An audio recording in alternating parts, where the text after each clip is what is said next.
Bom dia a todos. Acho que todo mundo consegue me ouvir. Faz um bom tempo que eu não os vejo por esse ângulo, né? Saudade de vocês olhar por esse ângulo também.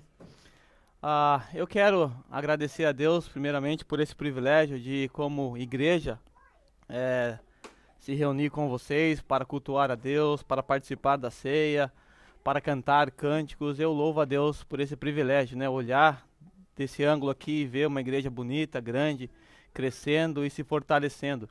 Isso é muito gratificante. Eu quero estudar com vocês nessa manhã o texto de Mateus, capítulo 18, versículo 15 a 20. Então, acompanhem comigo na leitura, abra sua Bíblia em Mateus, capítulo 18, versos 15 a 20. É um texto que eu creio que todo mundo aqui conhece, já passou por ele, já estudou ele, já ouviu alguma coisa. Pelo menos um versículo daqui você está acostumado a ouvir com muita certeza. Então, Mateus capítulo 18, versículo 15 até o versículo 20, o texto nos diz o seguinte: Se o seu irmão pecar contra você, vá e a sós com ele mostre-lhe o erro. Se ele o ouvir, você ganhou o seu irmão. Mas se ele não o ouvir, leve consigo mais um ou dois outros, de modo que qualquer acusação seja confirmada pelo depoimento de duas ou três testemunhas. Se ele se recusar a ouvi-los, conte à igreja. E se ele se recusar a ouvir também a igreja, trate-o como pagão ou publicano. Digo-lhe a verdade: tudo que vocês ligarem na terra terá sido ligado no céu, e tudo que vocês desligarem na terra terá sido desligado no céu. Também lhes digo que se dois de vocês concordarem na terra em qualquer assunto sobre o qual pedirem, isto lhe será feito por meu Pai que está nos céus. Pois onde se reunirem dois ou três em meu nome, ali eu estou no meio dele. A meditação dessa manhã, ela tem como base esse texto.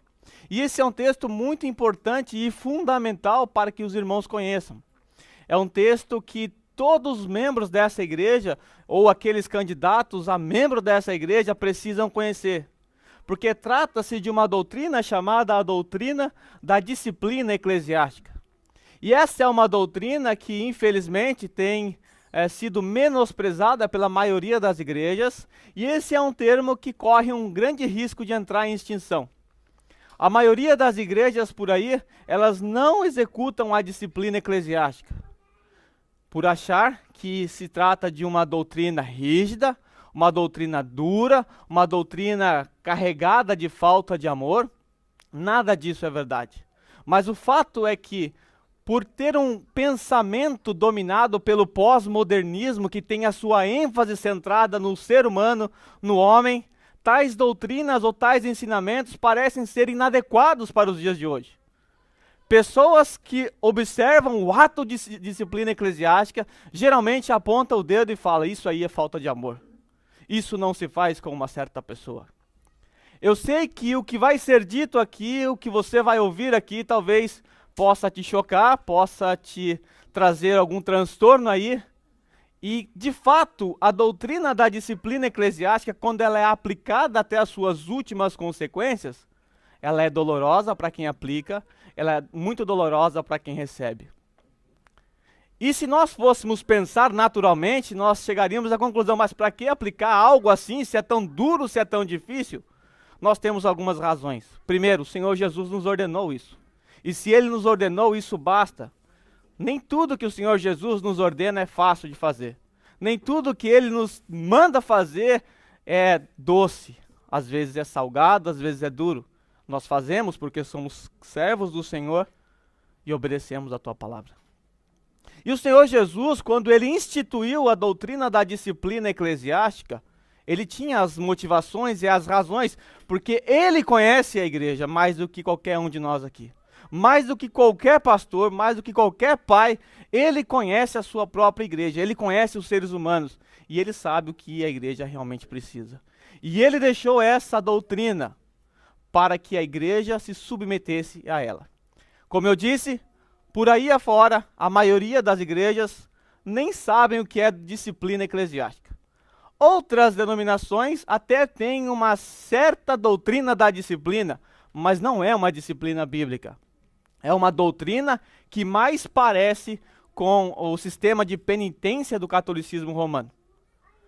Talvez você conheça a doutrina da disciplina bíblica da seguinte forma: o sujeito é o músico da equipe de louvor e de repente ele fornicou com a namorada e o pastor ficou sabendo. Agora ele entra em disciplina, 6 meses no banco, sem tocar aqui. 6 meses sem ceia, 6 meses sentando lá no banco dos pecadores lá no fundo. Isso não é disciplina bíblica, isso é mais parecido com o sistema católico romano de purgar os pecados. Nós vamos perceber através do texto que a disciplina bíblica ela é mais profunda e ela tem as suas razões para existir. Quando Calvino ele começou o seu trabalho em Genebra, Calvino disse o seguinte, que ele acreditava que 2 coisas marcariam uma igreja saudável, uma igreja genuína e verdadeira. Se você chegasse para o Calvino e falasse: Calvino, quais são as marcas de uma igreja séria, verdadeira, logo no começo do seu ministério? Calvino te daria 2 marcas. Ele diria: a primeira marca é uma igreja que prega o genuíno evangelho. Segunda marca, uma igreja que executa os sacramentos de maneira correta. Mais tarde, o próprio Calvino percebeu que faltava um elemento ainda para distinguir uma igreja saudável, uma igreja séria. Um pouco mais tarde, Calvino viu a necessidade de colocar a doutrina da disciplina bíblica também nessas marcas de uma igreja séria. Então, depois de algum tempo de reflexão, se você chegasse para o Calvino e perguntasse: Calvino, quais são as marcas de uma igreja séria, de uma igreja certa, uma igreja boa? Calvino te daria essas 3 marcas. Uma igreja que prega o genuíno evangelho, uma igreja que leva os sacramentos a sério, administra de maneira correta, e uma igreja que executa a doutrina da disciplina bíblica. E esse pensamento de que a doutrina esquecida hoje da disciplina bíblica deveria fazer parte de uma das marcas de uma igreja séria, isso foi levado pelos reformadores afora. Não ficou somente com Calvino. Mas hoje, meus irmãos, nós observamos que qualquer sistema ou qualquer forma de disciplina nos dias de hoje, na pós-modernidade, nos dias de hoje, é visto com maus olhos.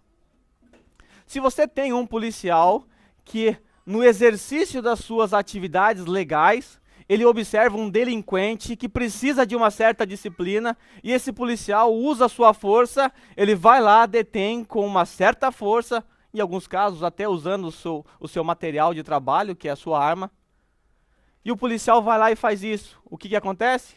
Logo aparecem os direitos humanos, ou direito dos manos, né, porque defende só os manos, e começa a defender o policial. Começa a defender o bandido e atacar o policial. Por quê? Porque nós vivemos numa sociedade hoje que ela olha para o indivíduo. Você tem que respeitar os direitos, o espaço do indivíduo. Você não pode adentrar na esfera do indivíduo. Ele decide o que ele quer e o que ele pode fazer.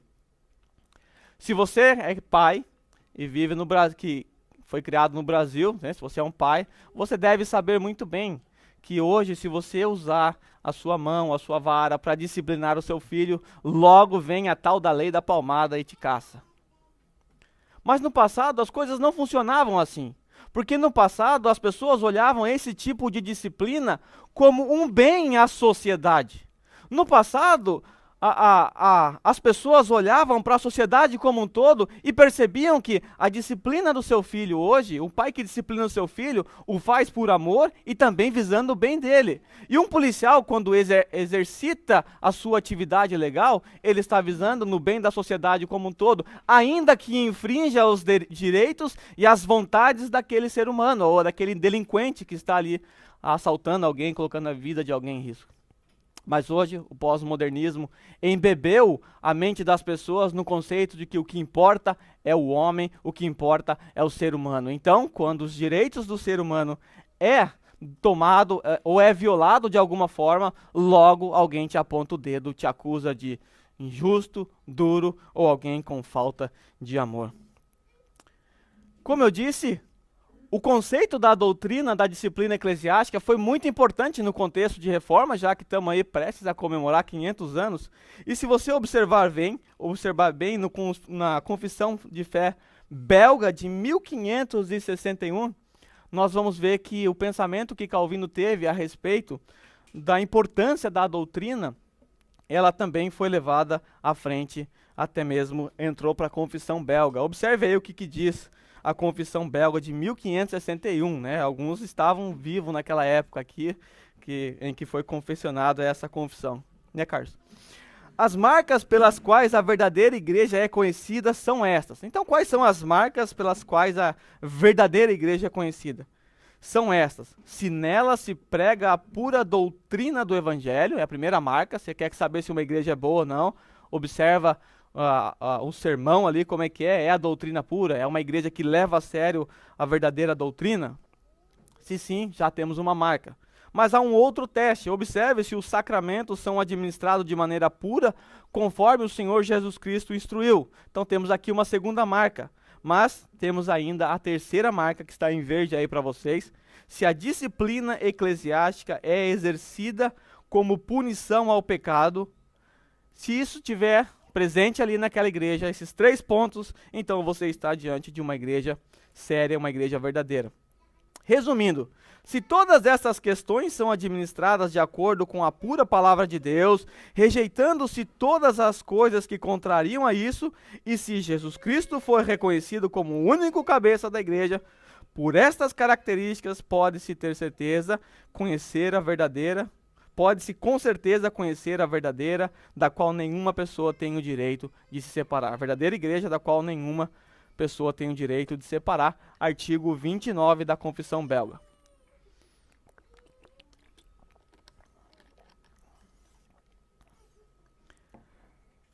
Quais são, irmãos, as bases da disciplina eclesiástica? As bases da disciplina eclesiástica, elas estão calcadas em 2 pilares. Por incrível que pareça, o primeiro pilar é o amor. E a acusação mais frequente quando se aplica a disciplina eclesiástica é: essa igreja tem falta de amor. Onde já se viu fazer isso com o indivíduo? Mas no fundo, o que está por trás de uma disciplina correta, uma disciplina séria, uma disciplina digna, uma disciplina bíblica, é o amor. Se nós observarmos o texto que nós lemos aqui, você vai lá ter com o teu irmão que pecou contra ti. Se o teu irmão te ouvir, ganhaste teu irmão. Porém, se não ouvir, vai levar 2 ou 3 testemunhas. Se ouvir, ganhaste teu irmão. Qual é o propósito último da disciplina eclesiástica? No fundo, você o faz para ganhar o irmão. Esse é o seu real objetivo. O conceito de que disciplina é falta de amor, ele é antibíblico, porque a própria Bíblia, em Hebreus capítulo 12, versículo 4 até o versículo 13, esse texto nos fala que o propósito da disciplina é provar que Deus nos ama. E se você é um pai que ama o seu filho, é evidente que você disciplina o seu filho. Por quê? Porque você o ama. Quando nós observamos o texto de Hebreus capítulo 12, diz assim: na luta contra o pecado, vocês ainda não resistiram até o ponto de derramar o próprio sangue. Vocês se esqueceram da palavra de ânimo que ele lhes dirige como filhos. Meu filho, não despreze a disciplina do Senhor, nem se magoe com a repreensão, pois o Senhor disciplina a quem ama. O Senhor disciplina a quem ama. O real motivo, ou a real razão pela qual você deve disciplinar alguém aqui na igreja, confrontar o pecado de alguém, tem que estar por trás disso a motivação do amor. Visar o bem, visar ganhar o irmão. É assim que você disciplina seu filho. Ainda que muitos pais disciplinem os seus filhos por razões equivocadas, como autojustiça, seu filho te envergonhou na frente das pessoas e você vai lá e pune ele porque ele fez isso com você, essa não é uma real motivação pela qual você deve disciplinar o seu filho. Tem que estar por trás disso o amor. Você disciplina o seu filho porque você o ama. Então nós observamos aqui nesse texto que o Senhor disciplina quem ama. Então logo se subentende-se que uma característica de quem ama é a disciplina. Deus nos disciplina porque Ele nos ama. Se Ele não nos amasse, Ele não nos disciplinaria, conforme nós estamos vendo aqui. O texto diz o seguinte ainda: e que castiga todos aqueles a quem aceita como filho. O fato da disciplina bíblica, a disciplina do Senhor ser empregada a nós, é porque Ele nos aceita como filhos. E o texto continua dizendo: suportem as dificuldades, recebendo-as como disciplina. Deus os trata como filhos. Porque Deus te trata como filho, porque Deus te ama, Ele vai te disciplinar. Ora, qual filho que não é disciplinado por seu pai? Essa é uma pergunta retórica, né? Naquela época, todos os pais disciplinavam seus filhos em obediência à palavra do Senhor, que manda você fazer isso. Hoje em dia, nem todos os pais cumprem isso aqui. Mas, naquela época, sim, então era uma pergunta retórica que funcionou muito para aqueles dias. Ora, qual é o filho que não é disciplinado por seu pai? Se vocês não são disciplinados e a disciplina é para todos os filhos, então vocês não são filhos legítimos, mas sim ilegítimos. Além disso, tínhamos por pais humanos que nos disciplinavam e nós os respeitávamos. Quanto mais devemos submetermos ao Pai dos Espíritos para assim vivermos. Nossos pais nos disciplinavam por curto período, segundo o que lhes parecia melhor. Mas Deus nos disciplina para o nosso bem e para que participemos da sua santidade. Nós temos aqui o segundo pilar. Deus te disciplina para o seu próprio bem, porque Ele te ama, porque você é filho dEle, então Ele vai te disciplinar, mas temos aqui um segundo pilar. Ele faz isso para o seu bem e para a própria santidade dEle, para que participemos da santidade dEle. A disciplina eclesiástica, ela é uma correção para que o indivíduo, aquele irmão que começa a trilhar no caminho escuro, começa a trilhar o caminho do pecado, então o processo de disciplina começa na vida dessa pessoa para que ela seja conformada à imagem e semelhança do próprio Deus, para que ela seja a imagem de Cristo. Por isso, os pilares da doutrina eclesiástica têm por trás o amor e a santidade.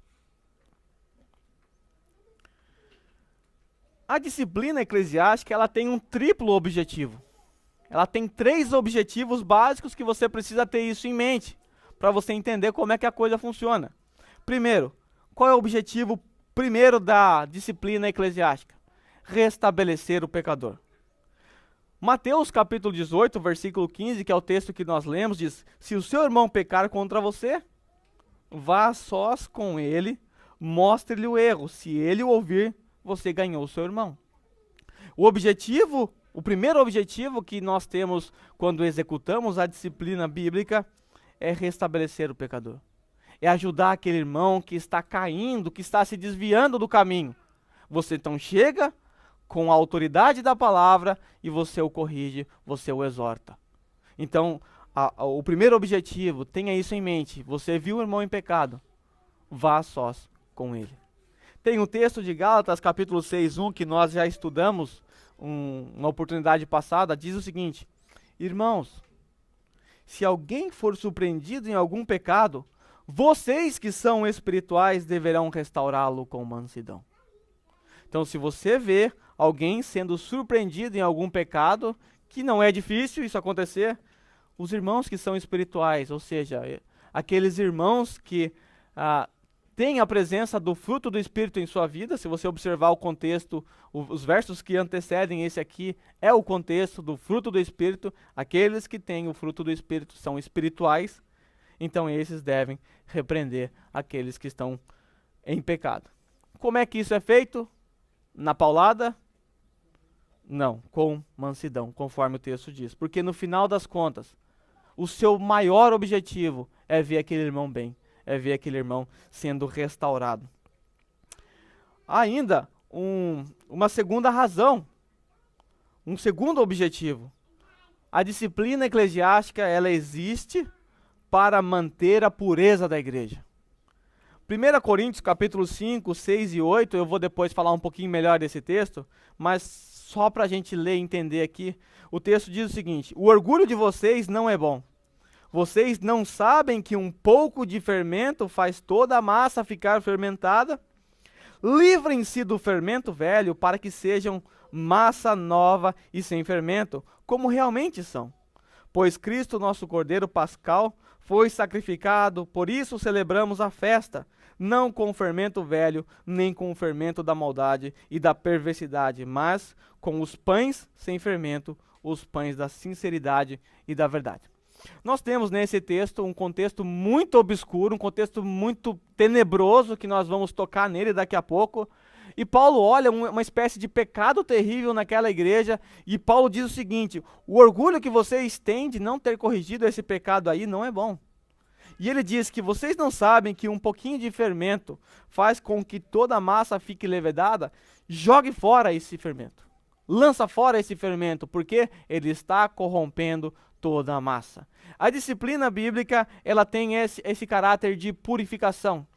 Quando você tem um pedaço de mofo no pão, né, se você perceber que está dando mofo, você não pode deixar esse mofo ali. Na verdade, tem que jogar o pão fora, né, porque se apareceu ali, provavelmente já está em tudo. Mas o que você faz quando você percebe, por exemplo, um câncer em alguma parte do corpo? O que geralmente os médicos fazem? Eles amputam, para não colocar em risco o resto do corpo. Meu pai tem diabetes, né, e não se cuida muito. E esse tempo atrás, o pé dele inchou, estava preto, né, parecia que estava apodrecendo já, e ele machucou o pé. E isso, para quem tem diabetes, é um risco de amputação muito iminente. Meu pai foi ao médico, o médico abriu tudo aquilo lá e fez uma espécie de biópsia no osso. E percebeu que não havia bactéria ali, a bactéria estava um pouquinho acima. Com isso, ele não precisou amputar o pé. Mas sabe o que o médico faria com ele se a bactéria, o fungo, estivesse no osso dele? Teria amputado. Mas que maldade, doutor, fazer isso com o pé do meu pai? Se ele não faz, a chance de vida do meu pai cairia em 60%. Então, visando o bem do meu pai, o médico teria amputado caso tivesse contaminado. Então, para manter a pureza da igreja, se faz necessário a disciplina eclesiástica. Deus é puro, Deus é santo. Para que não comprometa todo o resto do corpo, se faz necessário a disciplina bíblica e eclesiástica. E o terceiro objetivo, a disciplina, ela serve para dissuadir os outros. Uma vez eu matei um pernilongo em casa, deixei ele pendurado lá. Para quê? Para servir de exemplo para os outros pernilongos. Falei para eles, fiquem espertos, é assim que eu faço aqui. Se nós observarmos 1 Timóteo 5:20, Paulo diz a Timóteo, quando ele está dando orientações: os que pecarem deverão ser repreendidos em público. Para quê? Que maldade fazer isso em público com a pessoa? Para quê? Paulo diz, para que os demais também temam. Então, quando a disciplina ela alcança o penúltimo estágio dela, que é aquele estágio em que é levado para toda a igreja, isso é feito para que também os demais temam. Para que os demais levem em conta a santidade de Deus, levem em conta que aqui não é brincadeira. Então, esses três objetivos da disciplina eclesiástica: restabelecer o pecador, manter a pureza da igreja e dissuadir os outros, mostrar aos outros como é que a coisa funciona, para que os outros sejam estimulados a viver uma vida santa, para não entrar também no processo de disciplina eclesiástica. Quais são os passos do processo de disciplina bíblica? Nós temos dois passos ou duas vias. A primeira via é chamada via ordinária, que é uma via um pouquinho mais lenta, um pouquinho mais devagar, que demora um tempo. E nós temos uma via sumária, que nós vamos ver depois em 1 Coríntios capítulo 5, que é uma via muito rápida. É aquele negócio, o médico viu que o pé está podre e tem que cortar, não dá para passar mertiolate. Não tem o que fazer, você tem que amputar, senão você vai comprometer todo o corpo. Diferente da via ordinária, é aquele processo que ainda dá para você passar um remédio, dá para você tratando a longo prazo que você vai conseguir restaurar a ferida, o machucado. Então a primeira via ordinária, ela é apresentada em 4 passos no texto que nós lemos nessa manhã.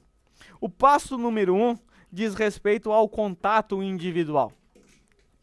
Versículo 15 diz, se o teu irmão pecar contra você, se você observar a sua Bíblia, tem uma letrinha aí no você, e isso se dá porque algumas variantes textuais não traz esse você, só se teu irmão pecar, né, e para aqui, algumas variantes textuais, mas isso não importa se é contra você, ou se é contra outros, ou se é outra forma de pecado. A grande verdade é que qualquer pecado contra outrem se caracteriza também um pecado contra Cristo, conforme nós já estudamos isso em outra oportunidade em Gálatas, e também o livro de Levítico trata da ofensa ao próximo como uma ofensa a Deus. Então não importa se é contra você, não importa se é contra os outros, não importa se é qualquer outro tipo de pecado, nem que não seja contra ninguém aqui, o fato é que se alguém estiver em pecado, nós precisamos de um contato individual. Você tem que fazer?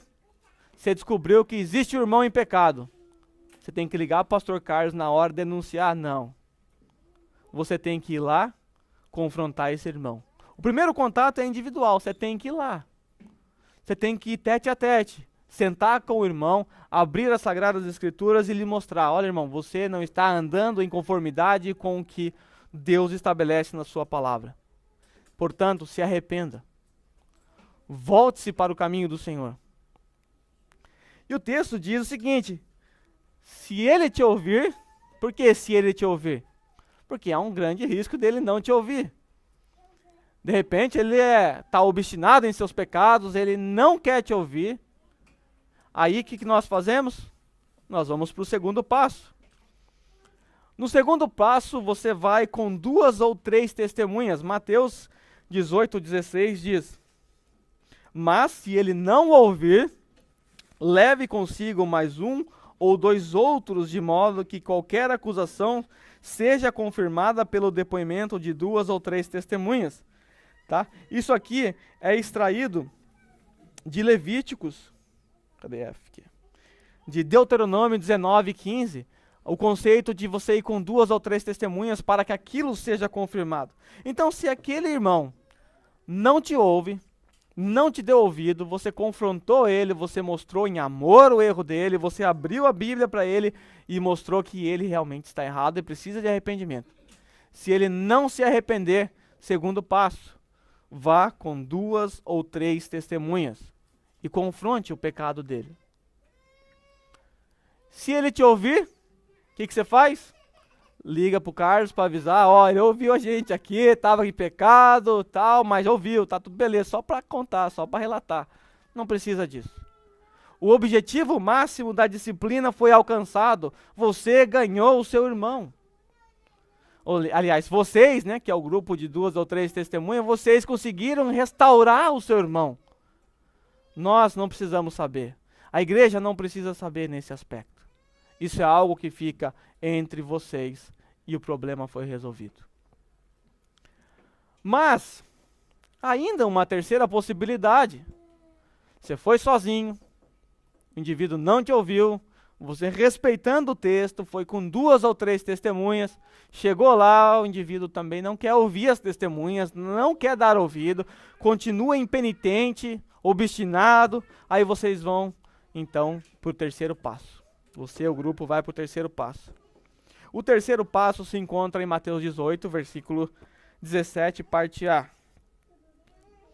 Se ele se recusar a ouvi-los, né, ouvir as testemunhas e você, conte à igreja. Então o terceiro passo é, se ele recusar a ouvir o grupo com as testemunhas, né, não são testemunhas de Jeová, né, se ele se recusar a ouvir os grupos, o terceiro passo a ser dado é levar a questão para a igreja. A igreja precisa saber. Toda a congregação agora precisa estar ciente de que aquele irmão que está no nosso meio, que permanece impenitente, que passou por todos os processos, agora ele está sendo apresentado a toda a congregação e todos os seus pecados, todo esse pecado que ele não quer se arrepender, agora é exposto diante da igreja. E toda a igreja tem a responsabilidade agora de exortá-lo, confrontá-lo. Para quê? Para tentar uma última chance, na última sentença aqui, tentar mais uma vez restaurar o irmão. Então cada um que está aqui hoje tem que estar ciente disso, que se algum dia isso acontecer aqui, esperamos que não, mas isso é inevitável, uma hora ou outra vai acontecer, não aconteceu ainda. Mas se isso acontecer aqui, vocês que são espirituais, lembre-se, Gálatas 6:1, deverão agora exortá-lo a fim de restaurá-lo. Deverão tentar corrigi-lo apontando o erro desse irmão, para que essa última tentativa, para que ele se arrependa e se volte para o caminho do Senhor. Se ele ouvir, ganhaste o teu irmão. A congregação inteira teria ganhado esse irmão. Mas e se ele não ouvir? De repente ele não quer ouvir a congregação. E aliás, quando a coisa é levada para a congregação, é porque a coisa já está muito feia. É muito difícil alguém chegar nesse estágio e diante da congregação se arrepender e falar, não, toquei, vocês estão com a razão. Geralmente, a pessoa nem participa desse último momento. Geralmente ela nem vem mais. Então, é mais provável que a pessoa não vá ouvir a congregação, ela nem vai estar aqui. Mas se ela estiver, vocês terão a oportunidade e a obrigação, a responsabilidade de confrontá-los, seja aqui, publicamente, ou particularmente depois, quando você encontrar com ela. Mas quando nós chegamos já nesse estágio, nós vamos perceber que a pessoa, pode ser que ela não te ouça, ela não ouve a igreja, ela não dá ouvido para a igreja. Se ela não ouvir a igreja, se ela não escutar os irmãos confrontando os seus pecados, então nós daremos o último passo, o duro e terrível passo que ninguém gostaria de passar por isso, que é a exclusão, excomunhão. Mateus capítulo 18, versículo 17, a parte B, depois de Jesus falar que se teu irmão não te ouvir, ou seja, não ouvir a igreja, não respeitar todos os passos, o versículo 17 diz na parte B, se ele não ouvir a igreja, trate-o como pagão ou publicano. O que significa tratar como pagão ou publicano? O que o Senhor Jesus está querendo dizer como tratar esse irmão que permanece impenitente, que permanece obstinado, se ele não ouvir, se ele passar pelos 3 processos aqui, os 3 passos, se ele permanecer impenitente, Jesus fala no 4º passo, trate-o como publicano e pagão. Os judeus, eles não gostavam e não tinham nenhum tipo de comunhão com publicanos e pagãos. Os publicanos eram aqueles sujeitos que cobravam, que trabalhavam para o Império Romano, eles eram judeus, mas trabalhavam para o Império Romano cobrando impostos. E a gente sabe que eles extorquiam os seus próprios compatriotas. Então, alguém assim, um publicano, era simplesmente detestado por um judeu. Não comia com ele, não tinha comunhão. Jesus está simplesmente dizendo que não é para você odiá-lo nesse aspecto. Está simplesmente mostrando que quando chegar esse passo, quando isso acontecer, você tem que não mais ter comunhão com a tal pessoa. Você tem que tratá-lo como publicano e pagão, no sentido de que você não tem mais comunhão com ele. Ele tem que sentir na pele, ele tem que sentir a dor dos seus próprios pecados. Esta é a razão da expulsão ou da exclusão dessa pessoa do nosso meio. Para que ele perceba, para que ele sinta a dor em desobedecer a Deus, a dor em desrespeitar o corpo de Cristo, a dor em falhar grandemente contra a santidade do nosso Deus. Esse é o passo mais duro. Quando chega até aqui, todos sentem. A congregação sente, a pessoa disciplinada sente, os familiares sentem, todo mundo sente, porque não é fácil chegar a esse passo. Mas com que autoridade a igreja pode fazer isso? Com que autoridade a igreja chega para uma pessoa e desrespeita a liberdade que ela tem, dizendo, olha, você a partir de hoje não é mais considerado membro dessa igreja. Você está expulso dessa igreja. Qual é a autoridade que nós temos? A autoridade não vem de nós. Essa autoridade, ela vem do próprio Cristo. Cristo é que é a autoridade máxima e é Ele que dá a autoridade, porque você pode pensar, poxa, mas está todo mundo aqui tem algum tipo de pecado, ninguém é o santão, o máximo, que o suprassumo dos santos aqui, ninguém é assim. Mas isso é feito não pela nossa santidade, mas por causa da santidade do próprio Cristo. E todos nós aqui estamos sujeitos também a passar por todo esse processo. Não importa se é pastor, não importa seja lá quem for, se é o diácono, seja lá quem for, se estiver em pecado, todos esses passos deverão ser dados. E quando chegarmos à exclusão, a exclusão está na autoridade de Cristo. Veja o que o texto continua dizendo. Jesus diz: digo-lhe a verdade, tudo que vocês ligarem na terra terá sido ligado nos céus, e tudo que vocês desligarem na terra terá sido desligado no céu. Também lhes digo que se 2 de vocês concordarem na terra, em qualquer assunto sobre o qual pedirem, isso lhes será feito por meu Pai que está nos céus. Pois onde se reunirem 2 ou 3 em meu nome, ali eu estou no meio dele.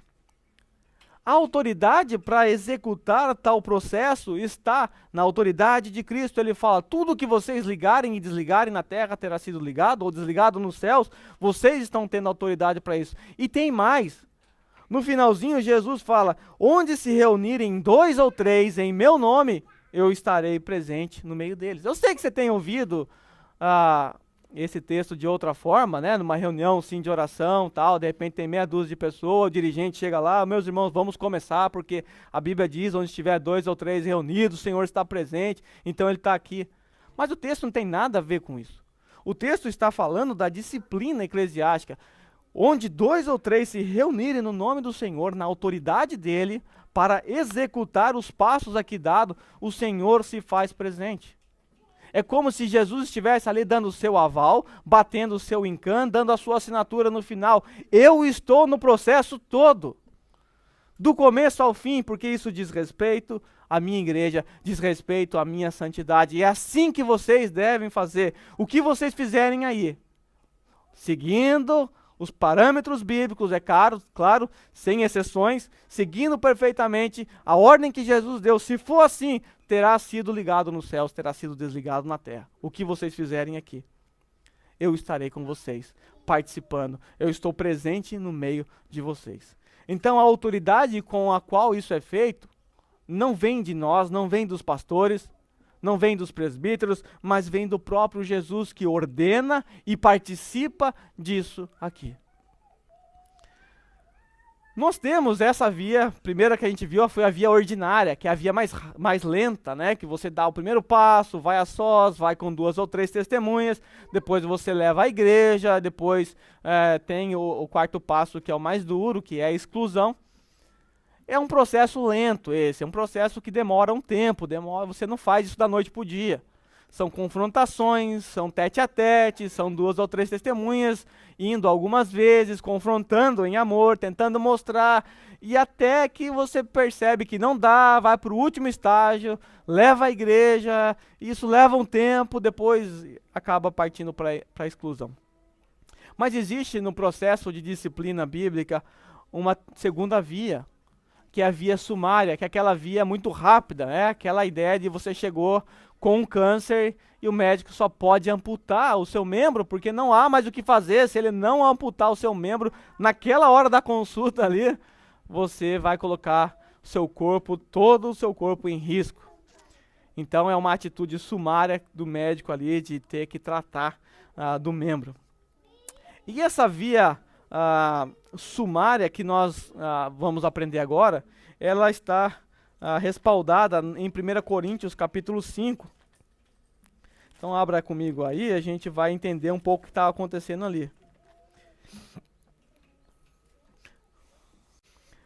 O contexto que nós temos por trás desse trecho aqui é que Paulo, ele ficou sabendo que havia naquela igreja um cidadão que estava cometendo um pecado terrível.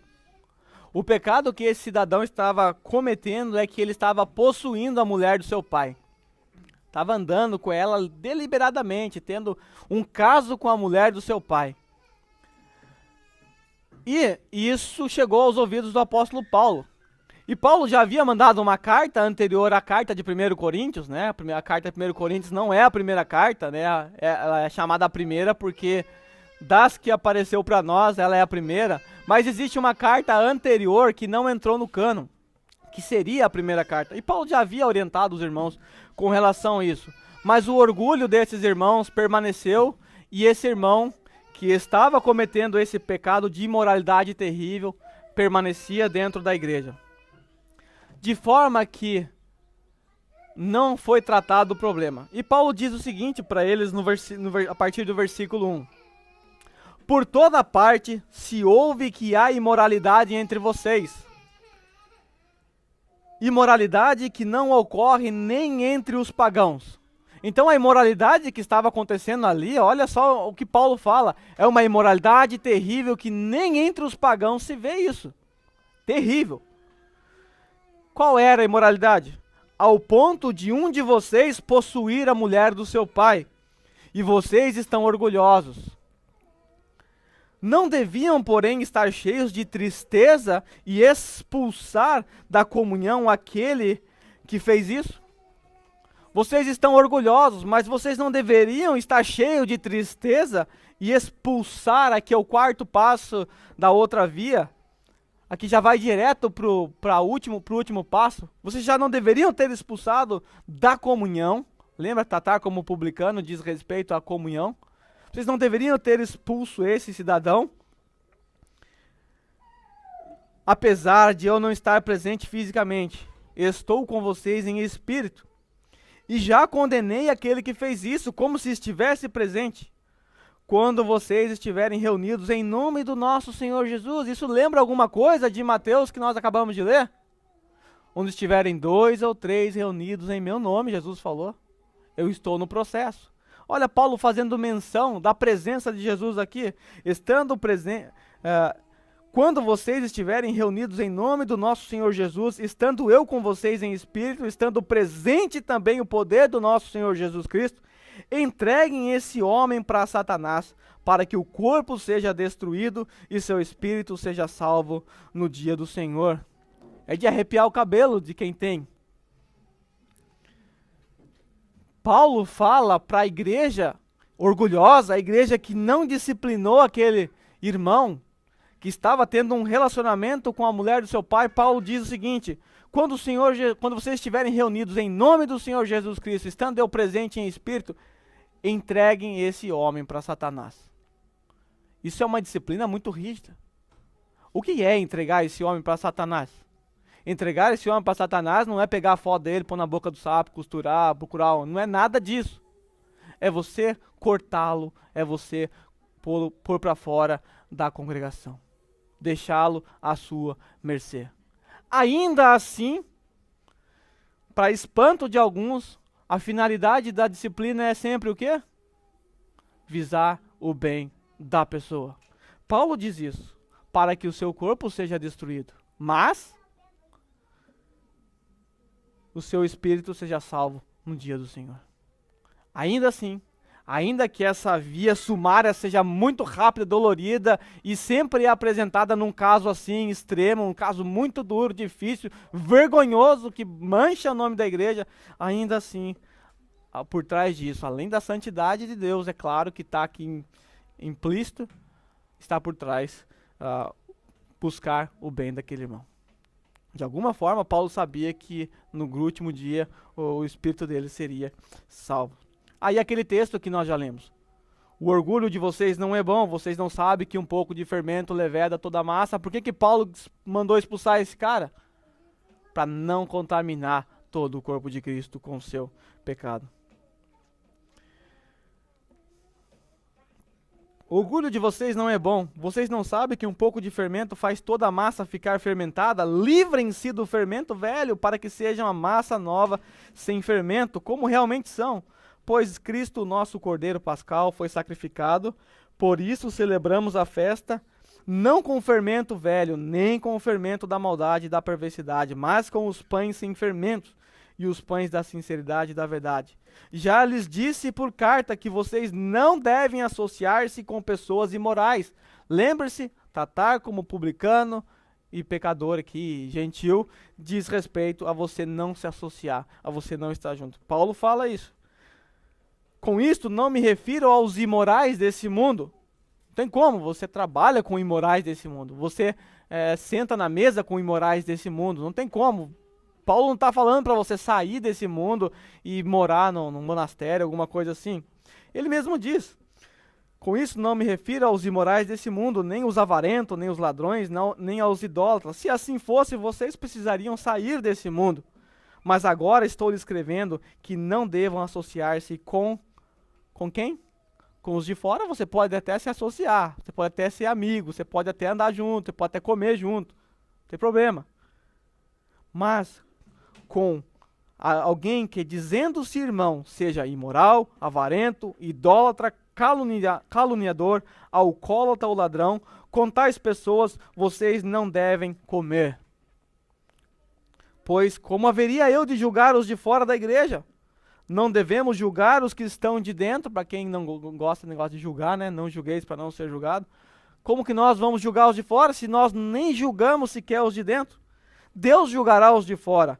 Expulsem esse perverso do meio de vocês. Então aqui nós temos a via sumária, que é a via rápida, ligeira, não dá para guardar, não dá para manter tal pecado dentro da igreja. Quando isso acontecer no nosso meio, certamente a via sumária deverá ser aplicada e isso vai ser doloroso para todas as partes, mas é a ordem que o Senhor Jesus Cristo nos dá. Um exemplo assim esse foi um exemplo muito terrível na igreja de Corinto, né? E se você pensar, assim, nem entre os pagãos havia esse tipo de imoralidade. Mas nos nossos dias, por exemplo, de repente, chega um irmão travestido aqui, né? Com a mão dada com outro homem, decidindo voluntariamente ter essa vida, já assumindo isso. Isso se trata de um pecado já obstinado, um pecado que deve ser tratado já como uma via sumária. Tem que já, logo de cara, cortar. Então esses são os passos do processo de disciplina. A via ordinária, que tem 4 passos, tete a tete, 2 a 3 testemunha, leva à igreja e exclusão. Depois nós temos a via sumária, que é um único passo, é a exclusão. Não tem o que fazer. Já está numa gravidade terrível e não tem o que fazer. Ao que tudo indica, se nós observarmos a segunda carta que Paulo escreveu aos Coríntios, ali dá a entender, não dá para ter certeza, mas dá para entender que esse cidadão aqui que foi expulso, ele se arrependeu e voltou. Paulo fala de alguém nessas condições que depois voltou, se arrependeu. Ou seja, o objetivo naquela ocasião parece ter sido bem frutífero. E esse é o objetivo nosso, aqui nessa congregação, nessa igreja, quando nós aplicarmos a disciplina eclesiástica. Eu quero concluir com Gálatas 6:1. A minha conclusão está baseada nesse versículo de Gálatas 6:1, que diz: Irmãos, se alguém for surpreendido em algum pecado, vocês que são espirituais deverão restaurá-lo com mansidão. Cuide-se, porém, para que também não seja tentado.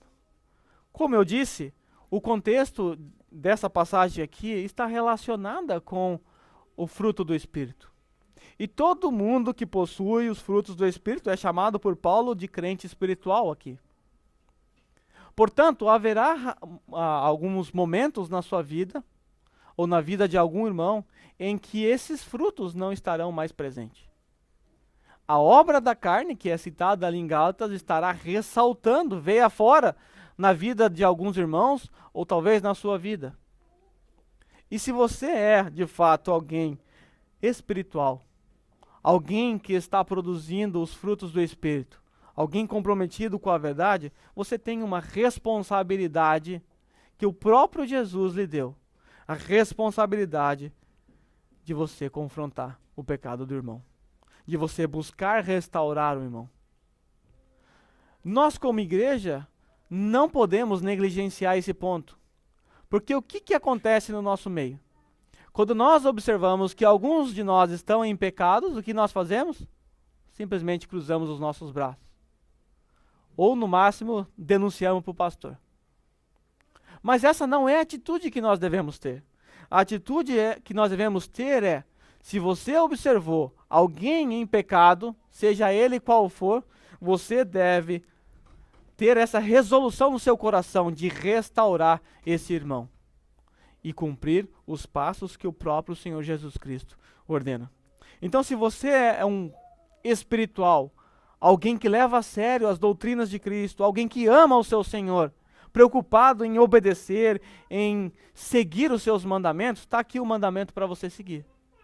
E esse aqui você vai seguir sempre, porque sempre nós estaremos diante de pessoas, e às vezes nós mesmos, que seremos acometidos pelo pecado. Vez ou outra levamos uma rasteira do Adão que habita em nós. Ele nos derruba. E nós temos que estar preparados para apontar o dedo para aqueles irmãos que caem, que falham, e estender a outra mão. Aqui está o seu erro, mas aqui está a solução. Está aqui a palavra. Mas vez ou outra, nós mesmos nos manteremos impenitentes quanto aos nossos erros. A atitude mais comum nossa e daquele que você vai confrontar quando ele pecar, tenha certeza, será a justificação. Portanto, irmão, se você é espiritual, de acordo com Gálatas aqui, não justifique os seus pecados, antes se arrependa deles. Se algum irmão chegar diante de você para apontar o seu pecado, apontar o seu erro, antes de qualquer justificativa, ouça o que esse irmão tem a dizer a seu respeito. Pode ser que ele esteja certo, pode ser que ele esteja sendo injusto com você, mas pode ser também que ele esteja certo. Pode ser que ele conseguiu observar um pecado na sua vida que talvez você não conseguiu ver. Talvez você nem percebeu que você está sendo enredado pelo pecado. E esse irmão percebeu. Então ouça. Se você for confrontado, ouça o que o irmão tem a dizer. E se você perceber que está errado, se arrependa. E agradeça a Deus por enviar esse irmão que está do teu lado. Calvino, quando ele disse a princípio que as bases de uma igreja sólida, de uma igreja saudável, seria a palavra e os sacramentos, ele entendia que não era necessário nada mais do que isso. Por quê? Porque ele acreditava que a ministração da palavra correta aqui do púlpito seria suficiente para quê?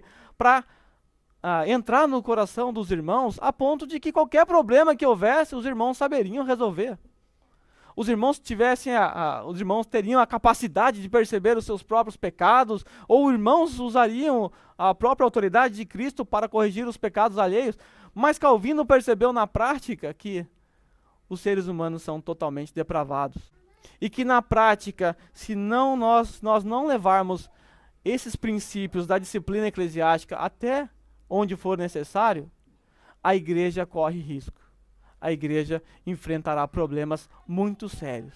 Por isso ele colocou lá, e a Confissão de Belga também seguindo isso, colocou como uma das marcas de uma igreja séria, de uma igreja saudável. Portanto, irmãos, vocês hoje que estão aqui, que são membros dessa igreja, deverão ter a consciência de que a doutrina da disciplina eclesiástica, ela faz parte desse ministério.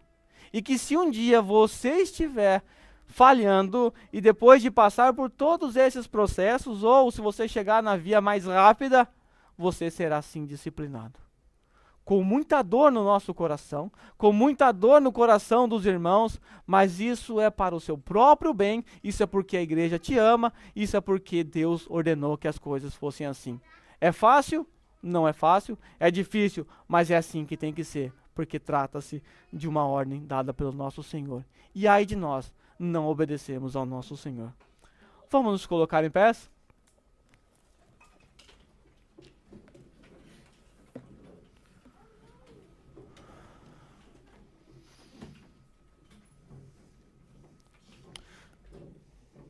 Vamos orar a Deus? Curva sua cabeça comigo. Senhor Jesus, nós queremos te agradecer porque a tua palavra, ela é boa, ela é perfeita, ela é eficaz. Queremos, Senhor, te agradecer porque o Senhor deixou registrado nesse livro as diretrizes pela qual a igreja deve andar, os passos que nós devemos tomar. Ainda, Senhor, que saibamos que tudo isso é difícil para nós e que tudo isso é dolorido e até mesmo vai contra, às vezes, o nosso desejo de realizar. Apesar de tudo isso, Senhor, nós sabemos que se está aqui, se o Senhor ordenou, é porque o Senhor sabe o que é bom e necessário para a tua santa igreja. Pedimos, Senhor, aqui como congregação, como essa igreja reunida aqui, pedimos que o Senhor nos ajude, nos fortaleça a colocar em prática o que foi exposto aqui. E, Senhor, acima de tudo, nos livra, Senhor, dos nossos pecados, nos ajude a vencer a nossa carne e nos ajude a nunca precisar passar por esse processo, Senhor. Nos ajude também, Senhor, à medida em que caímos, em que fomos confrontados por algum irmão, Senhor, nos ajude a ver a tua bondosa mão, a ver o teu amor estendido através desse irmão. Nos ajude, Senhor, a não ver esse irmão como apenas um acusador ou alguém metido a santarrão, mas ajuda-nos, Senhor, a enxergar o Senhor por trás desse processo. O Senhor disse que estaria aqui. O Senhor disse que participaria desse processo. Nos ajude a lembrar que quando fomos iniciados nesse primeiro processo, o Senhor já está ali presente com a tua mão estendida, com o teu amor tentando nos resgatar, nos ajudar. Nos ajude a enxergar a bondade do Senhor na disciplina eclesiástica. Agradecemos como igreja e nos ajude, Senhor, a mantermos essa marca de fidelidade ao Senhor aqui nesse ministério. Te agradecemos no nome santo de Jesus. Amém.